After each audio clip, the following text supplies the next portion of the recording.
Señor presidente, uno de los países que está sentado en esta mesa ha afirmado públicamente que quiere anexarse nuestro país. Su presidente el pasado 16 de diciembre nos exigió que de inmediato le entregáramos nuestras tierras, nuestro petróleo y nuestros minerales, porque supuestamente le pertenecen. Dijo que si no cumplimos con su ultimátum, descargaría entonces la furia de la mayor armada de la historia sobre nuestro país. Señor presidente, estamos en presencia de un poder que actúa al margen del derecho internacional y que exige a venezolanas y venezolanos que desalojemos nuestro país y le entreguemos nuestro río Orinoco, nuestro lago de Maracaibo, nuestra isla de Margarita, nuestras playas, ríos, llanos y montañas. De lo contrario, ejecutará un ataque armado que viene anunciando desde hace semanas. Se trata de la mayor extorsión conocida en nuestra historia, de un gigantesco crimen de agresión en desarrollo, fuera de todo parámetro racional, de toda lógica legal, de todo precedente histórico. Pero no se trata solo de Venezuela. La ambición es continental. Así lo ha expresado el gobierno estadounidense en su estrategia de seguridad nacional, donde afirma que el futuro del hemisferio le pertenece, con la aplicación de la doctrina Monroe en el siglo XXI, ahora agravada con el corolario Trump. Ya lo advertía nuestro libertador Simón Bolívar hace 200 años, cuando dijo, cito, «Los Estados Unidos parecen destinados por la providencia a plagar la América toda de miserias en nombre de la libertad». Fin de la cita. Alertamos al mundo. Venezuela es solo el primer objetivo de un plan mayor. El gobierno estadounidense nos quiere divididos para conquistarnos por pedazos. Los Estados Unidos, que fue un país indispensable en la construcción de las Naciones Unidas y en la redacción de su carta fundacional, hoy se ha convertido en un actor que propone imponerse sobre los derechos fundamentales de todos los estados del continente americano, aún a costa de la destrucción de las Naciones Unidas. Hemos solicitado esta reunión conscientes de que el gobierno de Estados Unidos no permitirá a este órgano aprobar una decisión que ponga freno a su plan siniestro. El mundo debe saber que el pasado mes de noviembre el gobierno de Estados Unidos fue el único que impidió un acuerdo de este Consejo de Seguridad para condenar ataques contra civiles en alta mar, así como para llamar a la distensión, el diálogo y la diplomacia. El gobierno de Estados Unidos impide que el Consejo de Seguridad cumpla su mandato.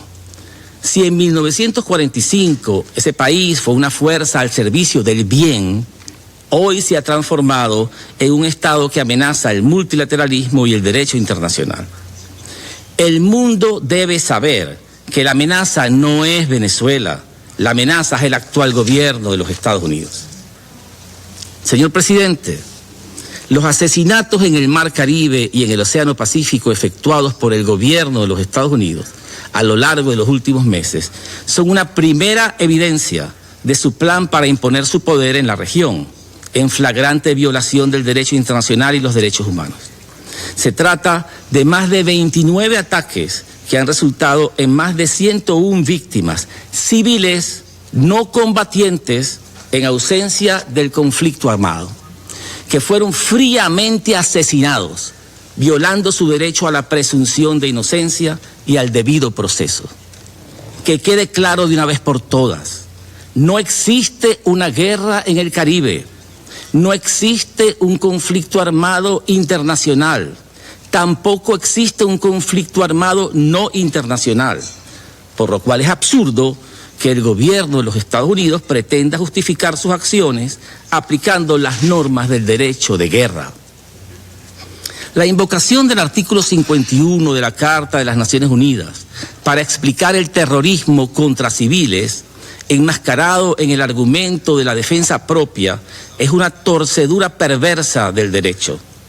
Al tratar de convertir pequeñas embarcaciones desarmadas a miles de kilómetros de los Estados Unidos en supuestas ejecutoras de un ataque armado con armas de destrucción masiva.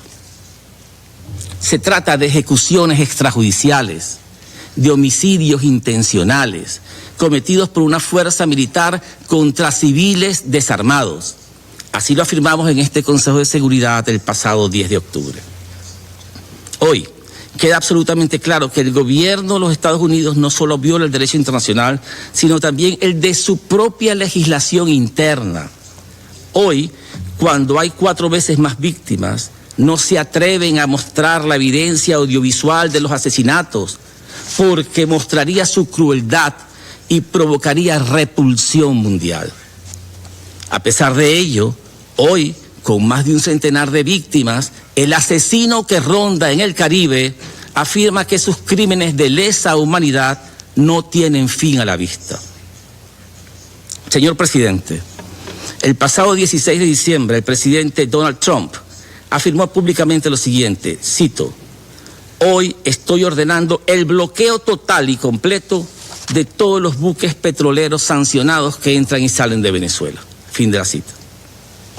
Se trata de la confesión de un crimen, específicamente de un crimen de agresión, con el cual el presidente de los Estados Unidos pretende regresar el reloj de la historia 200 años para imponer una colonia en Venezuela. El 10 de diciembre, por su parte, unidades militares estadounidenses asaltaron violentamente en aguas internacionales del Caribe un buque dedicado al comercio internacional lícito. Sometieron y secuestraron a toda su tripulación y se apropiaron ilegalmente del cargamento de petróleo venezolano que formaba parte de una operación comercial legítima y regular. Se trató de un robo ejecutado mediante la fuerza militar, que constituye un precedente extremadamente grave para la seguridad de la navegación y del comercio internacional. El uso ilegal de la fuerza de un Estado para ejecutar robos en alta mar es peor que la piratería,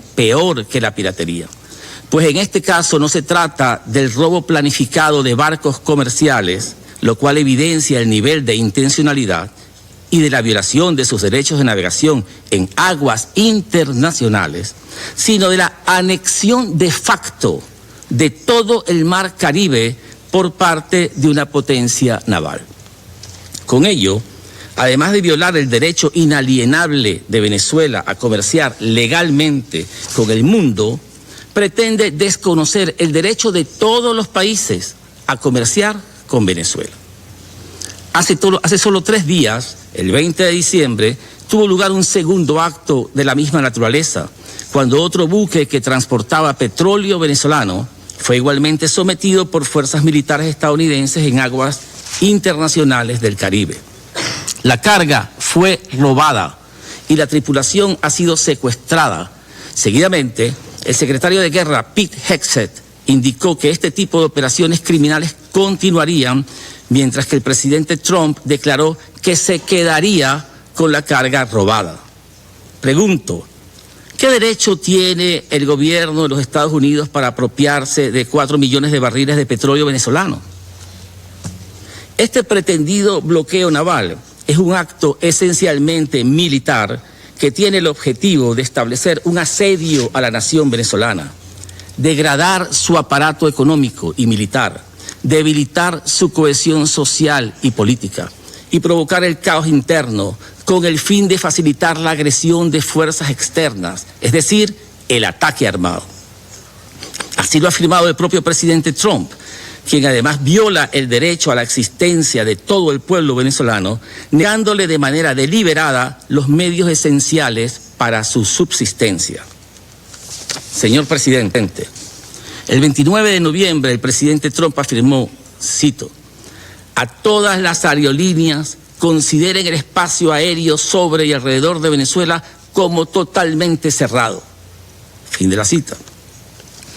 Esta afirmación fue ejecutada en la práctica con una campaña de guerra electrónica por parte de las fuerzas militares estadounidenses en la región, que se han dedicado a cegar los instrumentos de navegación de todas las aeronaves civiles que transitan por el espacio aéreo venezolano, con el fin de provocar un incidente de seguridad. La interferencia electrónica en el Caribe ha estado a punto de producir al menos 2 tragedias con aeronaves civiles estadounidenses que estuvieron a segundos de colisionar con aeronaves de la Fuerza Aérea de su propio país. Es de señalar que las aeronaves civiles involucradas despegaron de Curazao y Aruba, ambas con rumbo hacia territorio estadounidense, lo que prueba que el peligro generado por las fuerzas militares de ese país contra sus propios ciudadanos también afecta el espacio aéreo de otras naciones como el de las Antillas holandesas. No puede haber dudas, el gobierno de Estados Unidos representa una amenaza para toda la región, que desde el año 2014 se ha declarado zona de paz. Tal como alertamos en este órgano el pasado 9 de octubre, con este tipo de conductas, a las que se suman un conjunto de incursiones militares no notificadas en la región de información de vuelo de Venezuela, se intenta generar un episodio de choque directo, es decir, de fabricar una provocación que les permita invocar falsamente el artículo 51 de la Carta de las Naciones Unidas. El gobierno de los Estados Unidos, el agresor, requiere que su aparato de propaganda lo presente ante el mundo como el agredido para iniciar un conflicto armado. Denunciamos esta peligrosa manipulación y aseguramos al mundo que no perderemos la serenidad, no perderemos la serenidad en la defensa de la paz de nuestra nación. La amenaza no es Venezuela, la amenaza es el gobierno de los Estados Unidos. Todo este conjunto de hechos probados no puede verse de manera aislada. Tienen que entenderse como un proceso acumulativo de agresiones que aumenta el impacto destructivo sobre la nación venezolana. Conforman actos ilegales de uso directo de la Fuerza Armada contra una nación que se encuentra en perfecta paz y que no tiene conflicto alguno con los Estados Unidos. Este Consejo de Seguridad, lamentablemente, puede perder la oportunidad de frenar los planes criminales del gobierno estadounidense debido al modo abusivo en que el gobierno de Estados Unidos ejerce su poder en este órgano. Hoy, la línea roja ha sido cruzada y el gobierno de Estados Unidos tiene responsabilidad internacional por las agresiones en curso. Señor presidente, nos encontramos ante una masiva violación de toda la arquitectura jurídica internacional. Se trata de una grotesca ofensa violatoria de toda norma civilizacional. El gobierno de Estados Unidos está imponiendo hoy el caos y la destrucción en las relaciones internacionales, del mismo modo en que lo hicieron los actores malignos que provocaron la Segunda Guerra Mundial. Las normas del derecho imperativo internacional, ius cogens, que son incontrovertidas en todo el mundo y forman parte del acervo cultural de la humanidad, están siendo ignoradas por el gobierno de Estados Unidos, entre ellas la prohibición de la agresión, la prohibición de los crímenes de lesa humanidad y el derecho a la libre determinación. La Carta de las Naciones Unidas, en su artículo 2, establece principios rectores de las relaciones internacionales que están siendo flagrantemente violados por el gobierno de los Estados Unidos. Nos referimos al principio de igualdad jurídica de los Estados, así como el principio de la abstención del uso o amenaza del uso de la fuerza contra la integridad territorial y la independencia política de los Estados. La Declaración Universal de los Derechos Humanos establece que todo individuo tiene derecho a la libertad y a la seguridad de la persona. Igualmente, el Pacto Internacional sobre Derechos Civiles y Políticos, del cual los Estados Unidos es parte integral, establece la vida como un derecho inherente a toda persona del cual nadie puede ser privado arbitrariamente. Este instrumento prohíbe a su vez la privación de los medios de subsistencia a pueblos enteros. La Convención de Ginebra sobre la Alta Mar, de la cual Estados Unidos es igualmente parte integral, establece no solo el derecho a la libertad de navegación, sino también que ningún Estado podrá pretender legítimamente someter parte de la alta mar a su soberanía, pues esta está abierta a todas las naciones. La jurisprudencia establecida por las Cortes Internacionales confirma a su vez que los principios de no intervención en los asuntos internos de los Estados, de abstención del uso o la amenaza del uso de la fuerza y de respeto a la soberanía forman parte del derecho internacional consuetudinario, como se recoge en sentencias que datan desde el año 1986 hasta la fecha. La resolución 1803 de la Asamblea General, relativa a la soberanía permanente sobre los recursos naturales, establece que la violación de tales derechos es contraria al espíritu y los principios consagrados en la Carta de las Naciones Unidas. La resolución 2625 de la Asamblea General establece que una guerra de agresión constituye un crimen contra la paz y que entraña responsabilidad y que el territorio de un Estado no podrá ser objeto de adquisición por parte de otro Estado como resultado de la amenaza o el uso de la fuerza. La resolución 3314 de la Asamblea General señala que, independientemente de que haya o no declaración de guerra, el bloqueo de los puertos o de las costas de un Estado por las Fuerzas Armadas de otro Estado se constituye en un acto de agresión. A pesar de tener obligaciones jurídicamente vinculantes respecto a todos estos instrumentos, el gobierno de los Estados Unidos los viola abiertamente y con total impunidad.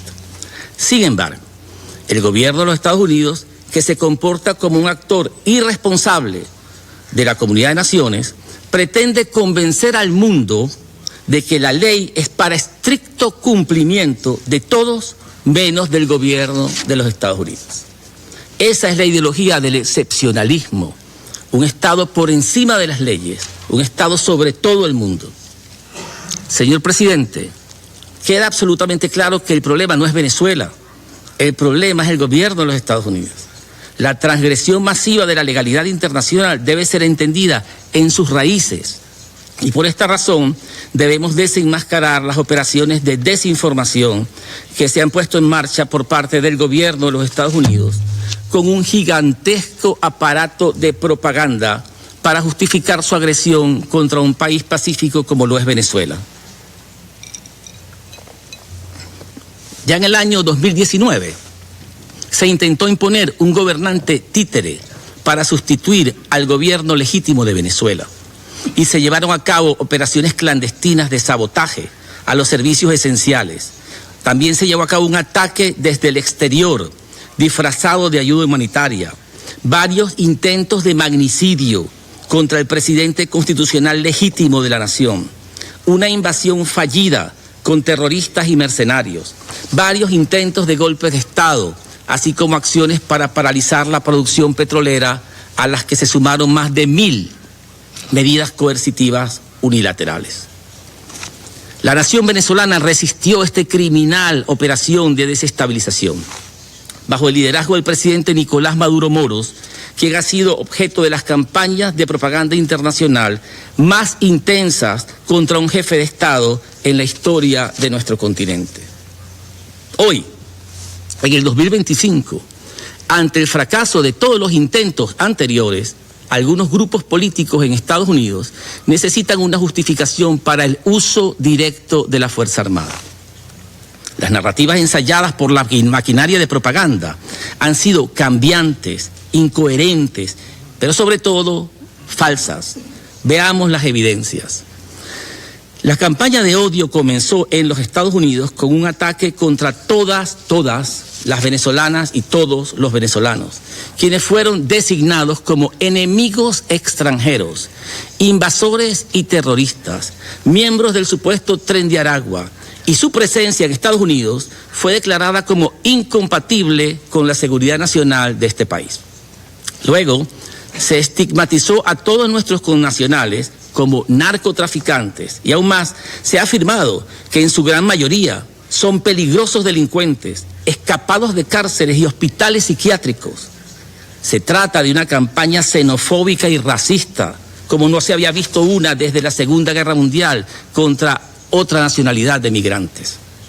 Estamos en presencia de un clásico ejemplo de propaganda de guerra. No existe conexión alguna con la realidad, no existe evidencia, ni necesidad de presentarla. Solo repetición de incoherencias con la esperanza de confundir, de crear una niebla que permita la agresión. Uno de los mayores creadores de la propaganda en el gobierno de los Estados Unidos durante la invasión a Irak lo dijo de un modo muy claro. Cito: ahora somos un imperio y cuando actuamos creamos nuestra propia realidad.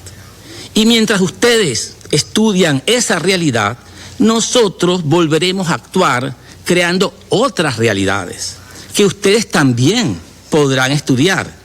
Y así es como se resolverán las cosas. Somos los actores de la historia y ustedes, todos ustedes, solo podrán estudiar lo que hacemos. Fin de la cita. Señor presidente, las máscaras hoy se cayeron. Todas las excusas infotóxicas para envenenar a la opinión pública se enfrentan a la crudeza de los altos funcionarios del gobierno de los Estados Unidos, cuando anuncian que el objetivo real no es la droga, no es la seguridad, no es la libertad, es el petróleo, son las minas, es la tierra. El 16 de diciembre el presidente de Estados Unidos expresó que, cito: Venezuela está completamente rodeada por la armada más grande jamás reunida en la historia de Sudamérica. Esta solo crecerá y la conmoción para ellos será como nunca antes la han visto, hasta que devuelvan a Estados Unidos todo el petróleo, las tierras y otros activos que nos robaron, todo lo cual debe ser devuelto inmediatamente. Fin de la cita. El 17 de diciembre, el subjefe de gabinete de la Casa Blanca, Stephen Miller, informó que toda la industria petrolera venezolana pertenece a Estados Unidos y exigió su devolución. El 20 de diciembre, el secretario de Guerra, Pete Hegseth, afirmó que el bloqueo contra Venezuela se mantendrá en plena vigencia hasta que nuestro país devuelva a los Estados Unidos los activos supuestamente robados. Todo esto significa que el gobierno estadounidense reclama como suyo la mayor reserva de petróleo del mundo, lo que sería uno de los mayores actos de expoliación en la historia de la humanidad. Esta absurda afirmación confirma que no hay límite alguno en la adicción del gobierno de los Estados Unidos por el petróleo y que todas las excusas esgrimidas en relación con nuestro país han sido parte de una cortina de humo. Es un plan de conquista y colonización que no tiene cabida en el siglo XXI. Un plan de extorsión que nos exige entregar a nuestro patrimonio y nuestro país a cambio de que las tropas estadounidenses no disparen contra nuestro pueblo. La afirmación descabellada, según la cual el petróleo venezolano pertenecería a los Estados Unidos bajo el argumento de una supuesta deuda histórica, no tiene sustento jurídico, político o histórico. Es simplemente inexistente. Ninguna creencia, y aún más una imaginaria, como en este caso, otorga a un Estado el derecho de recurrir al uso de la fuerza, ni mucho menos de apropiarse de manera unilateral de los recursos naturales de otro Estado. Aceptar tal lógica equivaldría a admitir que debido a la gigantesca deuda que los propios Estados Unidos mantienen con países como China, Japón o Reino Unido, pudiera justificar legalmente el ataque, bloqueo o total confiscación de activos y recursos estadounidenses, lo cual resulta evidentemente absurdo y contrario a cualquier orden jurídico. Conviene además recordar que en la relación energética entre Venezuela y Estados Unidos, ha sido Venezuela el país históricamente desfavorecido debido a esquemas comerciales y condiciones económicas injustas que beneficiaron durante décadas a la parte estadounidense. Venezuela se mantiene firme en la defensa de relaciones de cooperación energéticas basadas en la igualdad y beneficio mutuo, promovidas sobre la base de la igualdad soberana y el respeto para ambas partes. Se trata entonces de una de las proposiciones más deshonrosas y viles que hemos recibido en toda nuestra historia, y la repudiamos desde lo más profundo de nuestro honor patriótico. La verdad es brutal y criminal. El gobierno de Estados Unidos amenaza con un ataque armado a Venezuela para satisfacer a las grandes corporaciones petroleras, particularmente a ConocoPhillips y ExxonMobil, pionera en el robo del petróleo venezolano. A los hijos de las familias estadounidenses se le ordenará arriesgar sus vidas para llenar los bolsillos de los accionistas de las empresas petroleras con miles de millones de dólares, mientras miles de familias venezolanas y estadounidenses son destruidas. Se trata de sangre por petróleo. Sangre por petróleo no es una propuesta noble, es indigna y es inaceptable. Guerra por petróleo es la propuesta de la muerte, la misma que le ofrecieron a Irak, a Siria, a Libia y a tantos otros. La conducta del gobierno estadounidense confirma la cínica frase de la propaganda de las guerras por petróleo que afirma, cito, "Es lamentable que Dios haya puesto el petróleo de los Estados Unidos en el territorio de otras naciones". Fin de la cita. Es la guerra de saqueo y pillaje con una bandera sacada del foso de los valores humanos. Debemos enfatizar que la propuesta del gobierno de los Estados Unidos, aunque fracase, constituye un atentado contra todo el sistema de relaciones internacionales y de manera especial contra el sur global, cuyos pueblos son considerados inferiores por el actual gobierno estadounidense. Este Consejo de Seguridad pierde sentido si el gobierno de los Estados Unidos persiste con su propuesta demoledora. Nadie está a salvo, nadie. No hay principios para regir nuestros países y nuestros pueblos. De allí la importancia de que este órgano pueda cumplir a cabalidad su mandato y a cuyos efectos exigimos condene explícitamente esta agresión en curso, desde las ejecuciones extrajudiciales hasta los actos de piratería. Exigimos también que adopte las medidas necesarias para que el gobierno de Estados Unidos repliegue sus fuerzas militares, ponga fin al uso de la fuerza y levante el bloqueo unilateral que ha impuesto contra nuestro país. Y por último, exigimos que se inicie un proceso de rendición de cuentas para sancionar estos hechos y prevenir su repetición. De lo contrario, se trata de la consolidación de un mundo oscuro, sin principios, sin ideales, gobernado por la violencia y el deshonor. Es el mundo sin las Naciones Unidas. Repetimos, Venezuela no es la amenaza es el incumplimiento del derecho internacional. El mundo sabe que de continuar la escalada de ataques armados, nosotros ejerceremos con toda determinación nuestro derecho inalienable a la legítima defensa, con arreglo al artículo 51 de la Carta de las Naciones Unidas. Afortunadamente, el futuro puede ser diferente. Todos hemos visto cómo, a pesar de la propaganda guerrerista, la gran mayoría del pueblo de los Estados Unidos rechaza cualquier intento de guerra con Venezuela y exige el fin de la agresión en repudio a la destructiva ideología de las guerras sin fin. No existe tensión alguna entre los pueblos de los Estados Unidos y Venezuela. No existe. En Venezuela, nuestro pueblo está en paz, unido, lleno de fe patriótica, decidido a defender su tierra, su familia, su patrimonio, su historia y su honor. El Orinoco siempre será venezolano. No hay fuerza en la tierra que nos arrebate nuestro derecho a la existencia. Señor presidente, para finalizar, permítame ahora dirigir unas breves palabras a nuestro pueblo. Es un honor para nosotros representar aquí la voz de millones de venezolanas y venezolanos que están en nuestra patria trabajando serenamente por defender nuestro derecho a vivir en paz. Millones de mujeres y hombres que trabajan en los campos y ciudades, en las fábricas y en las escuelas, en los hospitales y en la Fuerza Armada Nacional Bolivariana, construyendo una nación digna, independiente y soberana. Todos debemos estar orgullosos de vivir este momento estelar de nuestra historia, este momento de ejercer la defensa de nuestra patria cuando una potencia extranjera llena de soberbia cree que puede convertirnos en colonia.